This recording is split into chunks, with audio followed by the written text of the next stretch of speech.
Ladies and gentlemen, would you please welcome Dr. Joe McCord. I feel good. I knew that I wouldn't. I feel good. I knew that I wouldn't. So good. So good. I got you. Wow. I feel nice. Thank you very much. It's a pleasure to be here in San Diego again, and I want to thank all of you for being here. I don't know who that handsome dude is there from the sort of a George Hamilton skin tone going on. By the way, I was the best man. There was a groom on the other side of... but I photoshopped him right out of the picture.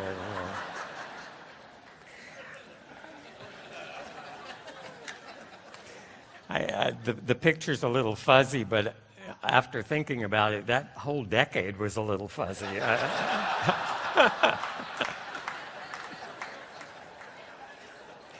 I have a couple of things to talk to you about today. And they're kind of related themes.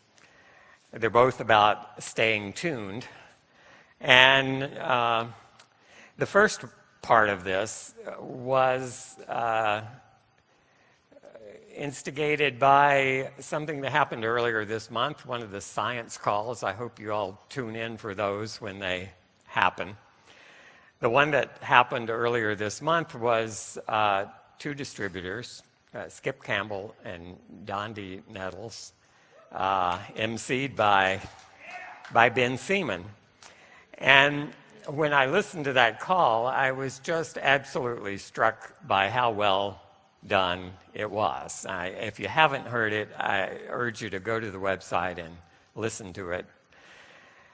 What they presented was firsthand, very personal views of what makes Protandim different and how each of you can go about using that information to get that message across to the people with whom you speak. It emphasized very, very strongly the value and the uniqueness of our peer-reviewed science. And several things came to light and really struck me during that presentation. And I thought, again, at the risk of being redundant, I didn't want to take anything away from the excellent job they did. One limitation was that it was an audio presentation, so they couldn't use visual aids.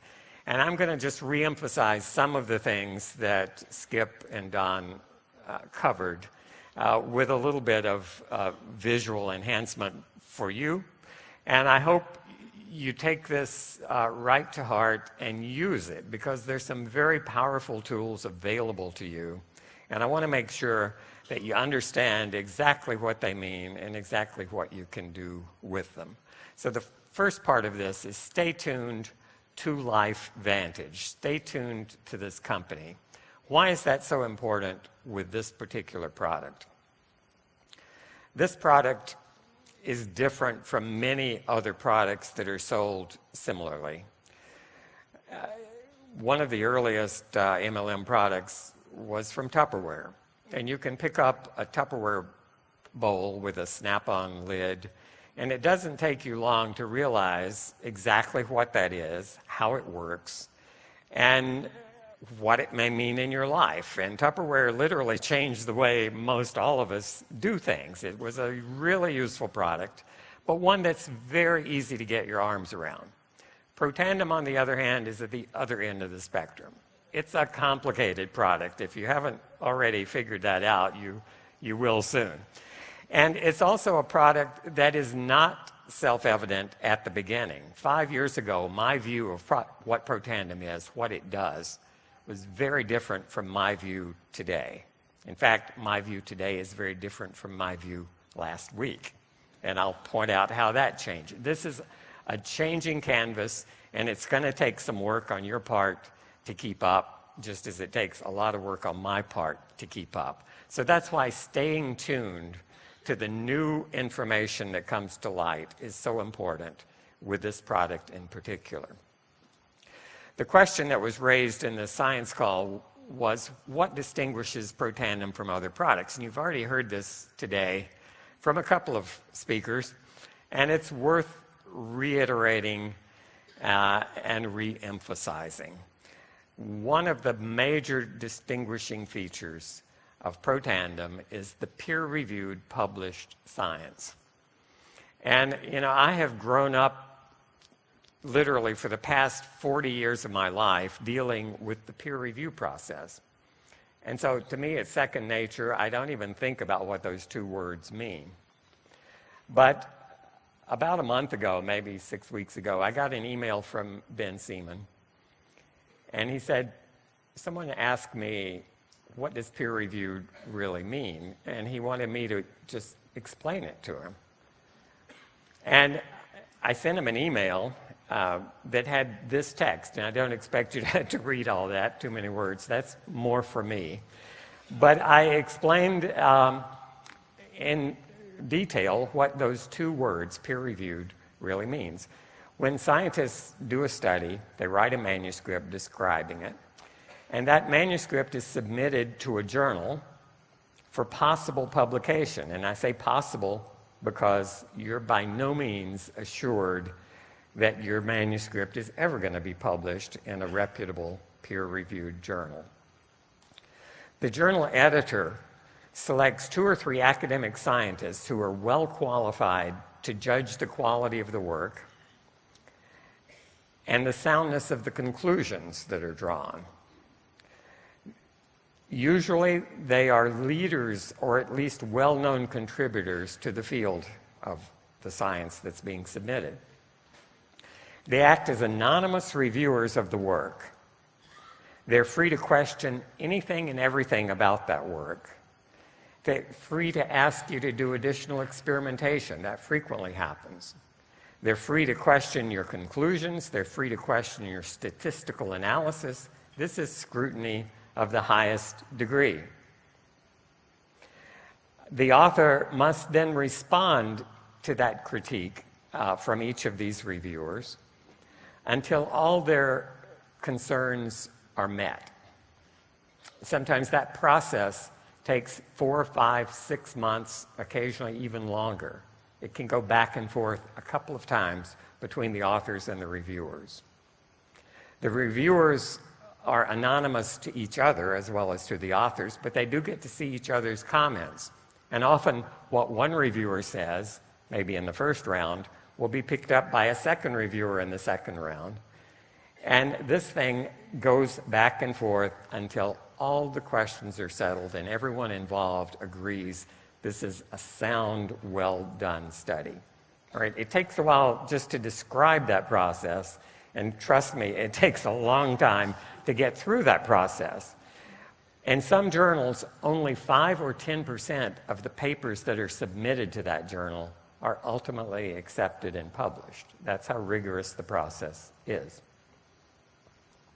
And that's why peer-reviewed articles in reputable journals are much more reliable than something you Google from the internet, something you find on a blog that could be put up by absolutely any person on the planet with no review at all.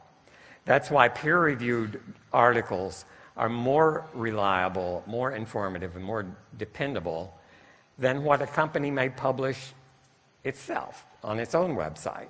There's no peer review there. A company can say virtually anything unless it flagrantly violates a law, and then it might be taken off. Right? So peer-reviewed published papers really mean a lot. One of your most powerful tools and your single most informative resource is PubMed.gov.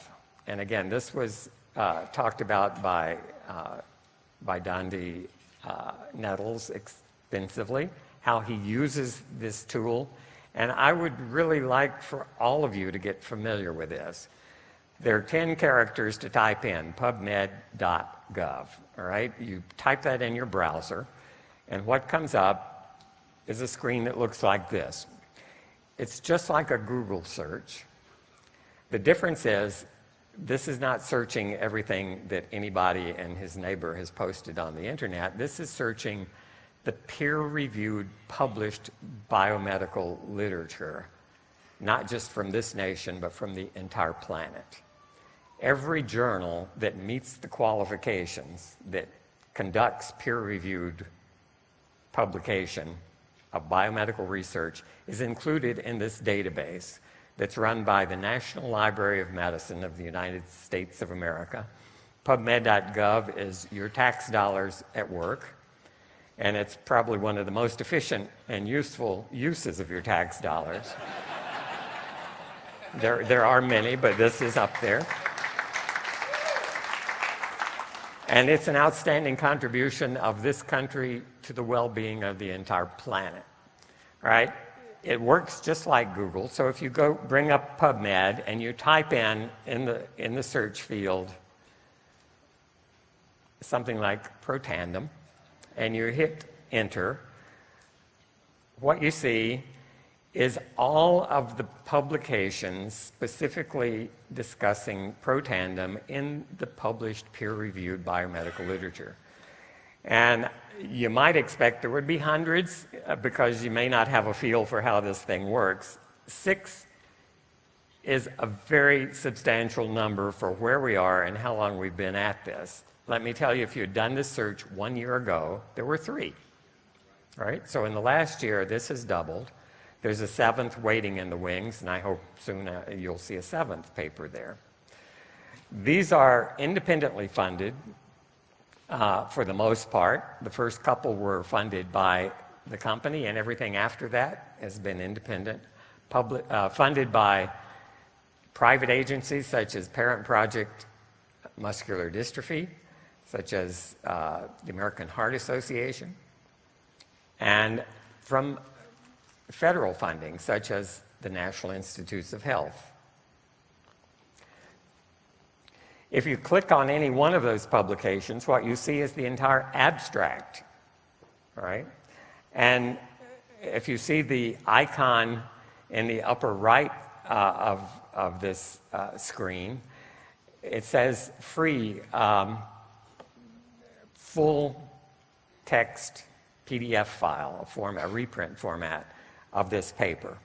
Again, that icon always appears if the research was funded, at least in part, by federal money. That is, your tax dollars also supported, in some part, this study on the effect of Protandim on Duchenne muscular dystrophy. Because your tax dollars paid for it, you're entitled to download the full text research in a PDF file. And all 6 of the papers shown here have those downloadable PDF files available.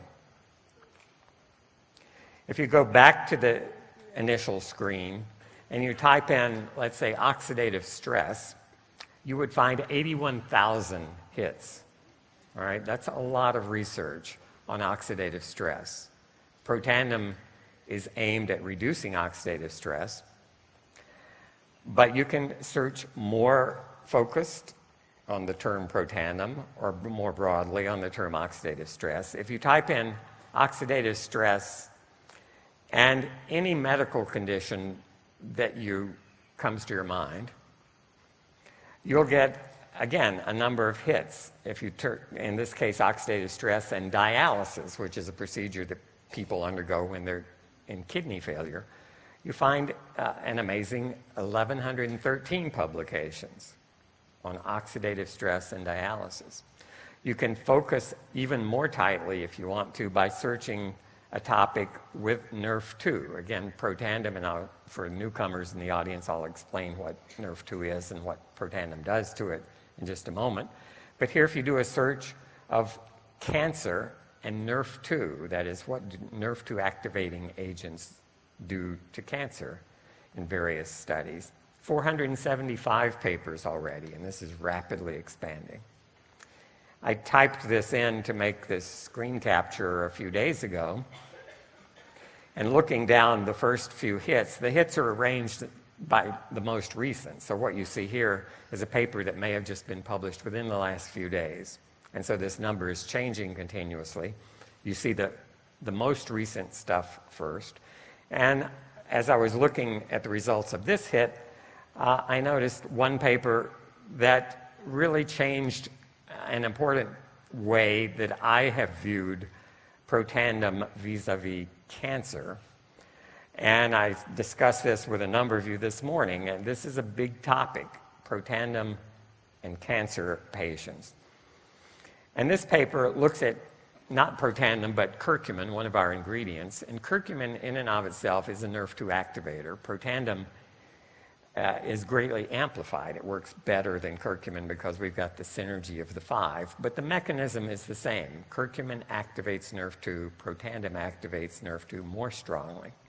And just look at the title of this paper, and I think this can speak to you. It's a little obtuse maybe, but you can look at that title and figure it out. Curcumin, the golden spice from Indian saffron, the researcher here is Dr. Agarwal from India, and he has a particular affinity, I think, for Ayurvedic medicine, for traditional medicine from India. He's at Baylor Medical Center in Houston, Texas, well known in the field of NRF2 activators.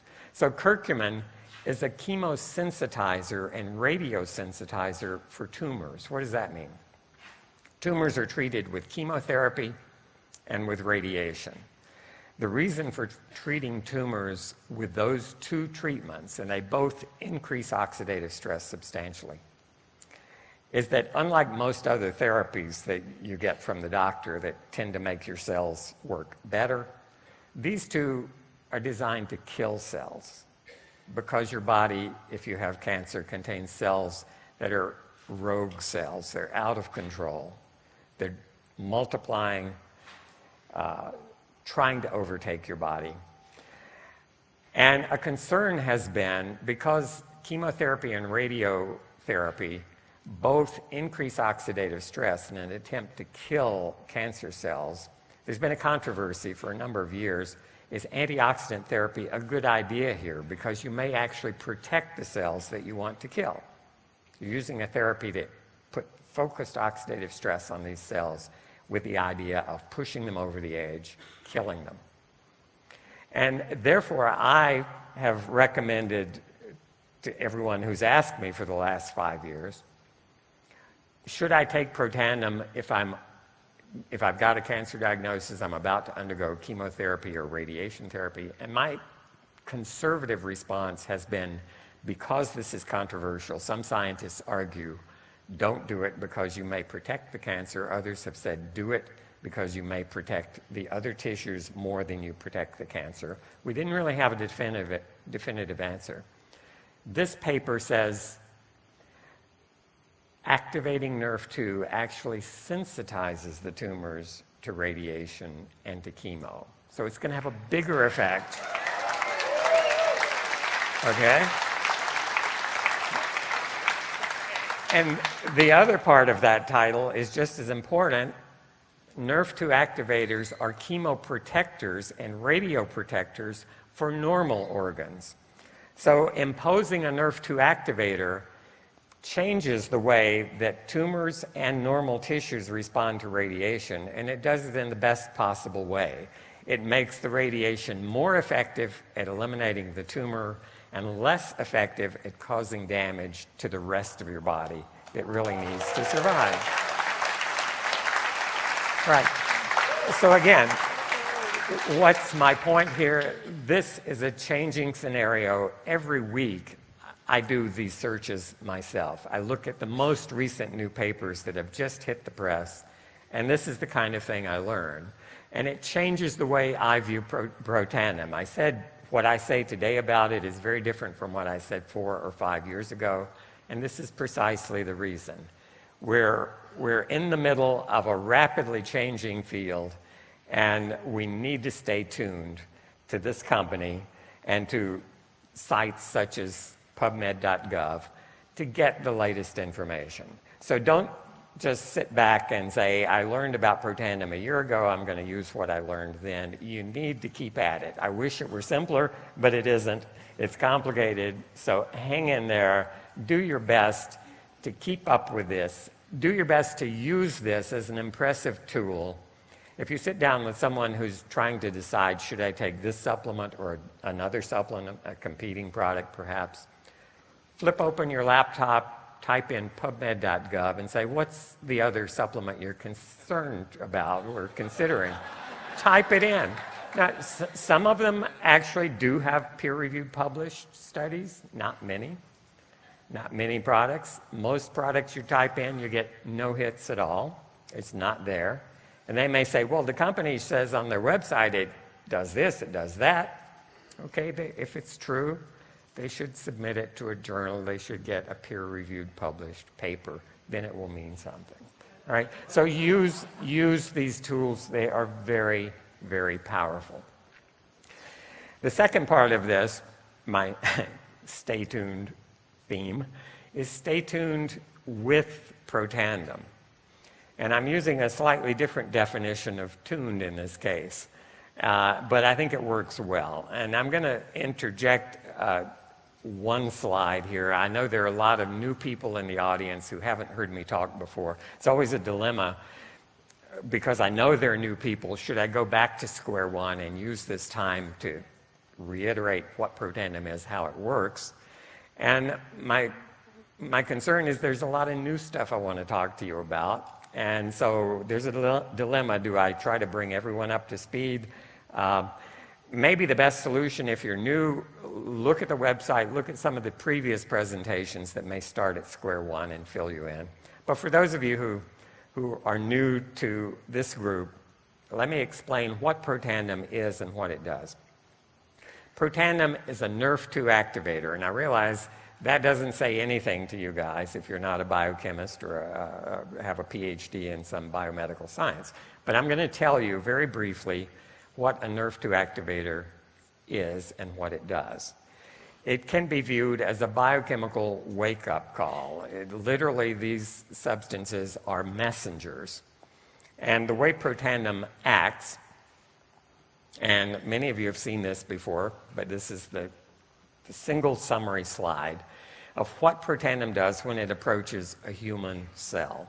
And so in the upper right there, you see something labeled Protandim. You've just taken a Protandim. It's found its way into your bloodstream. It's reaching every cell in your body.